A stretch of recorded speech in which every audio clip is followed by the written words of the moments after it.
अस्सलामु अलैकुम वरहमतुल्लाहि ताला वबरकातुहू।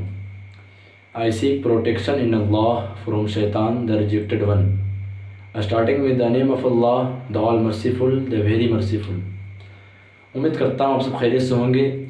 इसके पहले वीडियो में मैंने उर्दू के कुछ अहम सवालात और उनके जवाबात जो 2023 के एग्ज़ाम में आने वाले हैं मैंने आपको तैयारी कराई थी। उम्मीद करता हूँ आप उसको बेहतर तरीके से समझ पाए होंगे।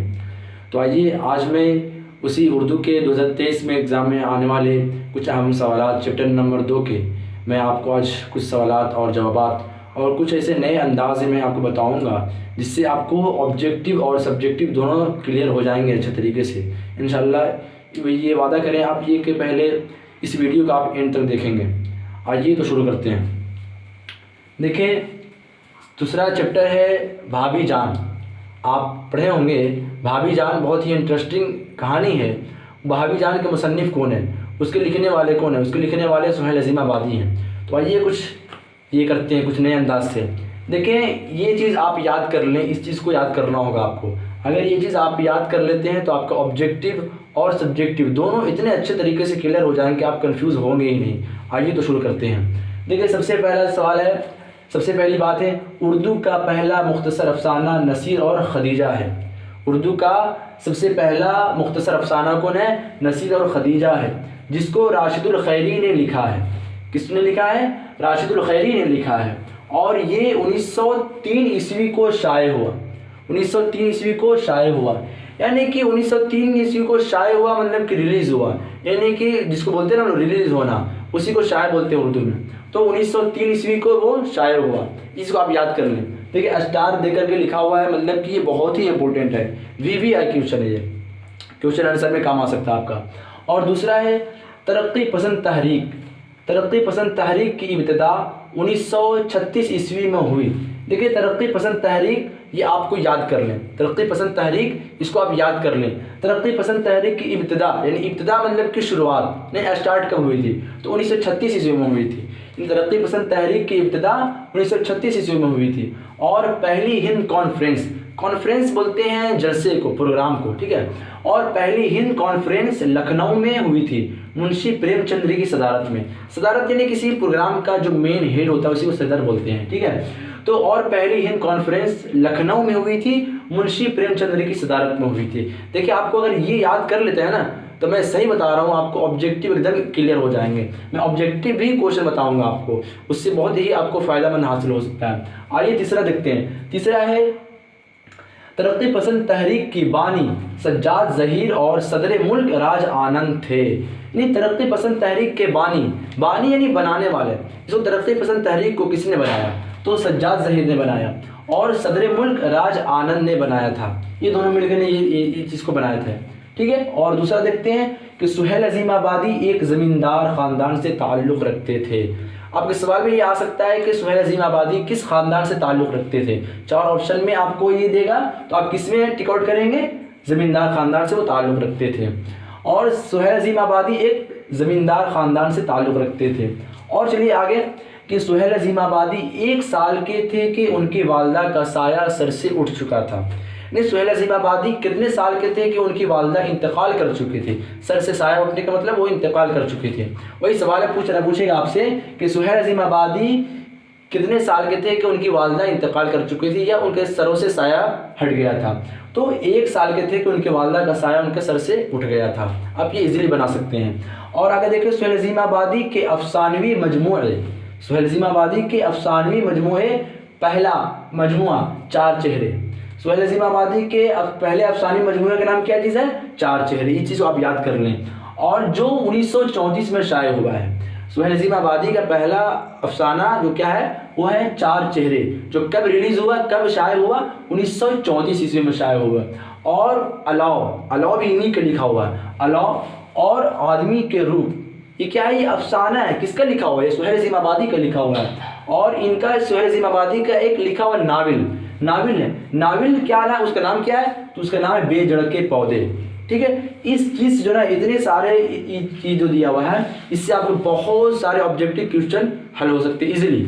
आप इसको अगर अच्छे तरीके से याद करते हैं तो सुहेल अज़ीमाबादी के अफसानी मजमूए पहला मजमूआ चार चेहरे जो 1934 में यानी 1934 में शाये हुआ, और अलाव भी था उनका अफसाना, और आदमी के रूप, और उनके नावल को क्या नाम क्या था, नावल का नाम था बेजड़ के पौधे। चलते हैं आगे क्या बोला, सुहेल अज़ीमाबादी की इब्तदाई तालीम शाहपुर भदवल पटना में हुई। आपके सवाल में ये पूछ सकता है कि सुहेल अज़ीमाबादी की इब्तदाई तालीम कहाँ हुई, तो आप ये सवाल का जवाब इजीली आराम से देख सकते हैं कि सुहेल अज़ीमाबादी की इब्तदाई तालीम शाहपुर भदवल पटना में हुई। ये देखिए, ये ऐसा चीज़ है ना कि आपको ये 2 नंबर वाले क्वेश्चन में भी आ सकता है, और ऑब्जेक्टिव के 1 नंबर क्वेश्चन में भी आपके लिए बहुत ही यूज़फुल है, ये बहुत ही यूज़फुल है। और आगे चलते हैं। अफसाना भाभी जान का मरकज़ी किरदार रुकैया भाभी है, यानी कि जो आपने भाभी जान पढ़ा है, भाभी जान आप स्टोरी अगर पढ़ते हैं उसमें तालीम का जो मामला है, कितने तालीम से मोहब्बत होती है रुकैया भाभी को कि अपने सब कुछ भेज देती है, किसके लिए, तो किसके लिए भेज देती है वो आपको मैं बताऊँगा आगे। तो आप देखिए कि सुहेल अज़ीमाबादी अफसाना भाभी जान का मरकज़ी किरदार रुकैया भाभी है, यानी कि भाभी जान जो स्टोरी है उसमें अहम किरदार यानी सबसे ज़्यादा उसमें किसकी बात की गई है, तो भाभी जान की, है ना। भाभी जान में किसकी बात की गई, रुकैया भाभी के। रुकैया भाभी ही नहीं तो उस कहानी का सबसे मेन हेड है, उन्हीं से तो ये कहानी रिलीज होती है, मतलब कि जो क्या बोलते हैं मेन हेड है उस चीज़ कहानी का। तो आइए देखते हैं कि अफसाना भाभी जान का मरकज़ी किरदार रुकैया भाभी है, यानी एक अहम किरदार उन्होंने उस कहानी में रुकैया भाभी ने निभाया है। और आगे चलते हैं। रुकैया भाभी के जिस देवर का किरदार कहानी में पेश किया गया है उसका नाम अख्तर है। ये रुकैया भाभी के जिस देवर का किस भाभी जान में कहानी में बयान किया गया है स्टोरी में, तो उनके देवर का नाम क्या चीज़ पूछ रहा है, तो अख्तर है। देखिए यहाँ पे अख्तर है, क्या नाम था, अख्तर था। और आगे देखिए, रुकैया भाभी शमी नाम की लड़की का तालीमी खर्च खुद बर्दाश्त करती थी, यानी आपको ये सवाल में दे सकता है कि रुकैया भाभी किस नाम की लड़की के तालीमी खर्च खुद बर्दाश्त करती थी, तो शमी नाम की लड़की की तालीम का खर्च खुद बर्दाश्त करती थी। और आगे देखें, भाभी जान एक अफसाना है। क्या है भाभी जान, भाभी जान एक अफसाना है जिसकी तख्लीक सुहेल अज़ीमाबादी ने की। देखिए यहाँ पे एक चीज़ बहुत ही आप समझ लें, कंफ्यूज वाला क्वेश्चन है। देखिए भाभी जान एक अफसाना जिसकी तख्लीक सुहेल अज़ीमाबादी ने की थी, यानी कि यहाँ पर तख्लीक बोले या मुसन्निफ बोले, दोनों का मतलब होता है किसने लिखा है, यानी इसके मुसन्निफ कौन है, राइटर कौन है, इसका लेखक कौन है, ये पूछ रहा है यहाँ पे। तख्लीक का मतलब यहाँ पे ये है, ठीक है ना। भाभी जान एक अफसाना है, भाभी जान क्या है, एक अफसाना है जिसकी तख्लीक यानी जिसकी राइटर जो है सुहेल अज़ीमाबादी हैं। तो आप देखिए इसको स्क्रीनशॉट ले लें, आप आराम से इस चीज़ को याद कर लें, आपको 2 नंबर और 1 नंबर का क्वेश्चन नहीं छूटेगा आपके एग्जाम में, मैं ये वादा करता हूँ आपसे। यानी आप इसको स्क्रीनशॉट ले लें और अच्छे से इसको याद कर लें, समझ लें, ताकि मैं जो ऑब्जेक्टिव क्वेश्चन आपको बताने वाला हूँ 4 ऑप्शन के साथ, उसमें आप वीडियो को रोक करके खुद से टिक आउट करें और उसके बाद वीडियो को स्टार्ट करें और देखें कि मैं किस में टिक लगा रहा हूँ और आपका कितना सही हो रहा है और कौन सा गलत जा रहा है। आप मुझे कमेंट्स बॉक्स में ज़रूर बताएंगे। तो आप इसको याद कर लें, आपके लिए बहुत ही इफेक्टिबल है। आइए तो आपको अब लेके चलता हूँ मैं 5 नंबर वाले क्वेश्चन में या फिर 3 नंबर वाले क्वेश्चन में जो आपको एग्जाम में दे सकता है। मैं उसकी तैयारी कराता हूँ जो बहुत ही यूजफुल है, आप एग्जाम में आने वाला है।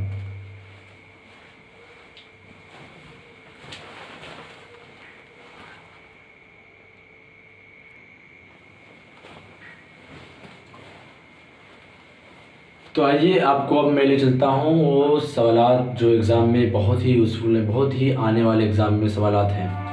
और 5 नंबर के सवाल, 5 नंबर में वो सवालात दे सकते हैं ये चीज़ें जो बताएं मैं आपको जा रहा हूँ। सुन लें क्या चीज़ है वो। देखिए पहला सवाल है कि रुकैया भाभी के शौहर को बार बार जेल क्यों जाना पड़ता था।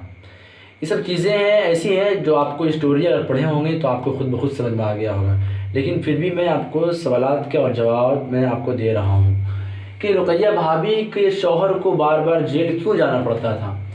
तो जवाब ये है कि रुकैया भाभी के शौहर को बार बार जेल इसलिए जाना पड़ता था क्योंकि उनको सियासत से काफ़ी दिलचस्पी थी, है ना।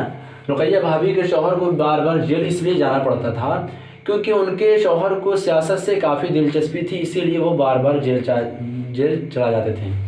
और देखिए दूसरा सवाल कि रुकैया भाभी किस लड़की की तालीम का खर्च खुद बर्दाश्त करती थी। रुकैया भाभी किस लड़की का तालीमी खर्च खुद बर्दाश्त करती थी। तो जवाब में है कि रुक़ैया भाभी जिस लड़की की तालीम का ख़र्च ख़ुद बर्दाश्त करती थी उसका नाम शमी था। उसका नाम क्या था? उसका नाम शमी था। और इसलिए बर्दाश्त करती थी क्योंकि शमी को पढ़ने का बड़ा शौक़ था, ठीक है, लेकिन बहुत गरीब थी जिसकी वजह से उसके वालिदैन उसकी तालीमी ख़र्च ख़ुद बर्दाश्त नहीं कर सकते थे, इसलिए रुक़ैया भाभी उसकी तालीम का ख़र्च ख़ुद बर्दाश्त करते थे। जवाब इसका हो गया। तो आप इसको अगर समझ में नहीं आ रहा आपको एक मरतबा में, तो आप इसको आराम को वीडियो को रोक करके देखें, ठीक है। और अगर वीडियो में कभी अगर धुंधलापन शायद कभी आ जाता है इसमें, तो आप धुंधलापन के वक्त ना रोकें, बल्कि जहाँ पे क्लियर दिखाई दे रहा है वहाँ पे रोक करके उसको अच्छे से स्क्रीनशॉट ले लें या फिर रोक करके इसको नोट्स कर लें और इसको याद कर लें, ताकि आपके एग्ज़ाम में कोई भी 5 नंबर हो या फिर 2 नंबर हो या फिर 1 नंबर क्वेश्चन हो, कोई भी मिस ना हो सके। तो आइए ये सवाल देखते हैं। सवाल नंबर 3, कि रुक़ैया भाभी को सोने की चूड़ियों को क्यों फ़रोख्त करवाना पड़ा था? क्यों फ़रोख्त करवाना पड़ा था, मतलब क्यों बेचना पड़ा था उनको सोने की चूड़ियाँ? क्या ऐसी इमरजेंसी हो गई थी? तो सुनिए जवाब। तो जवाब ये है कि रुक़ैया भाभी ने सोने की चूड़ियों को इसलिए बेच दिया था क्योंकि एक गरीब लड़की शमी नाम की उनके कॉलेज में पढ़ती थी और उसकी तालीमी ख़र्च रुक़ैया भाभी उठाती थी। एक दिन शमी रुक़ैया भाभी के पास आकर रोने लगी और बार बार पूछने पर रोने की वजह बताई कि भाईजान का MA का फॉर्म भरना है और कल आखिरी तारीख़ है, इसलिए रुक़ैया भाभी ने शमी के भाई का तालीमी करियर को संवारने के लिए सोने की चूड़ियों को फ़रोख्त करके शमी को दे दिया। फ़रोख्त करके नहीं, बेच करके दे दिया। तो आप ये चीज़ दे सकते हैं, ये बहुत ही इम्पोर्टेंट है, ये VVI क्वेश्चन में आता है। और आपको मैं आज तक बस इतना ही रखूँगा और कल मैं आपको इसके तमाम जो आप सवालात और जवाब लिखे हैं और जितने भी VVI मैंने स्टार बना करके आपको उसके बातें बताई हैं, जो चीज़ें आपको सिखाई हैं, उस अगर आप याद कर लेते हैं तो कल की वीडियो में जो ऑब्जेक्टिव मैं आपको बताने वाला हूँ वो बिल्कुल ही इजी बन जाएगा। और कल की वीडियो में भी आपसे बोलता हूँ, कल की वीडियो में भी आप पूरे एंड तक देखें और ऑब्जेक्टिव क्वेश्चन इस तरह से आपको बनेगा तब जब आप इसको याद कर लेंगे। जब आज की वीडियो को आप अच्छे से देख लिए होंगे तो कल के ऑब्जेक्टिव क्वेश्चन से आपको एक भी मिस नहीं होगा, इंशाल्लाह बहुत मज़ा आने वाला है। तो आइए, और मैं कुछ आपको बातें बताने वाला हूँ कि जो लोग इस चैनल पर नए हैं तो मैं उनसे गुजारिश करूँगा आप सब्सक्राइब करें या ना करें, ये आपकी मर्ज़ी है, लेकिन इस वीडियो को, इस चैनल में जितनी मैं वीडियो अपलोड कर रहा हूँ 2023 में आने वाले क्वेश्चन, जितने भी जवाबात और सवालात हैं जो उर्दू के बहुत ही इंपॉर्टेंट क्वेश्चन आंसर हैं, उस चीज़ को वीडियो आप देखें, उसके बाद आपके दिल करता है, अगर दिल इजाज़त देती है तो आप सब्सक्राइब करें, वरना छोड़ दें। लेकिन आप वीडियो ज़रूर देखें क्योंकि इसमें आपका फ़ायदा है कि आपका एग्ज़ाम में एक भी क्वेश्चन मिस नहीं होना चाहिए, चाहे ऑब्जेक्टिव हो या फिर सब्जेक्टिव हो। मैं आपको बहुत ही अच्छे तरीके से इस पर तैयारी कराऊँगा और कल की वीडियो में मैं आपको ऑब्जेक्टिव के साथ मैं उर्दू क़वायद के ग्रामर के उर्दू में जो भी एग्ज़ाम में आने वाले सवालात हैं मैं आपको बिल्कुल अच्छी तरीके से एक्सप्लेन करके समझाऊंगा और कि किस तरह से क्या होता है, कौन सा क्वेश्चन आएगा और क्या होता है। तो मैं आपको कल से वादा करता हूँ कि मैं कल आपको इस चैप्टर नंबर 2 के मैं कल आपको ऑब्जेक्टिव क्वेश्चन की तैयारी कराऊंगा और कुछ जो एग्ज़ाम में उर्दू क़वायद के सवालात आने वाले हैं मैं आपको वो बताऊंगा। और सबसे आखिरी बात ये है कि आप इस वीडियो को ज़्यादा से ज़्यादा शेयर करें ताकि तमाम लोगों तक वीडियो पहुंच सके और जो लोग तैयारी नहीं कर सके हों किसी प्रॉब्लम की वजह से, वो लोग तैयारी कर सके अच्छे से। और आजकल ऑनलाइन का ज़माना है तो इसमें आप फ़ायदा हासिल करें। और इसके पहले वीडियो में जिस तरह की भी अगर मुझसे कमी अगर समझ में आई होगी तो मैं माज़रत चाहता हूँ, क्योंकि ये मेरा पहला इत्तेफाक है जो मैं आपको इस तरह से तैयारी करा रहा हूँ एग्ज़ाम की। आप दुआ करें कि मेरे और जज्बात को और हौसला को अल्लाह ताला और इजाफ़ा फरमाए, आप मेरे दुआ करें। तो आइए मैं अगले वीडियो मिलता हूँ। चलिए आप टेक केयर, अपना ख्याल रखिए। अस्सलामु अलैकुम रहमतुल्लाह।